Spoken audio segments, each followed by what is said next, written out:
Linnakoolis on palju erinevaid kursusi, nagu näiteks arhitektuurikursus, kus me saame väga head teadmised ja makette.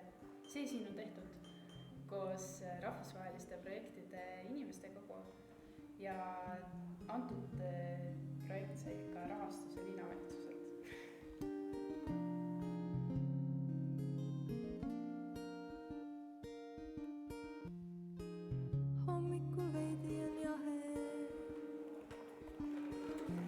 Siin koolis on hubane õpikeskkond, kus saan tunda end koduselt. Well, how about the current climate action in your country? Joe, mis sa teed siin? Ma olen kõnespäev Hispaania õpilasega Erasmus Plus projektina. Oh, can I say hi? Say hi! Hey there! Hey!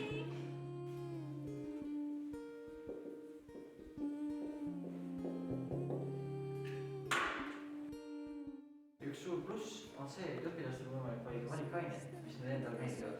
Eks õpilaste seas on kõige populaarsem arhitektuur, majandus, riigikaitse, sport, koor, projektitöö ja bioloogia. Ja näiteks mina valisin prantsuse keele, koori, arhitektuuri ja projektitöö. Minu vaieldamatuks lemmikuks osutus prantsuse keel tänu oma paindlikule õppekavale. Aga mina valin järgmine aasta kosmoloogia ja keemia. Aga mina valisin endale see aasta sotsioloogia, sellepärast ma tahtsin rohkem õppida meie ühiskonna kohta.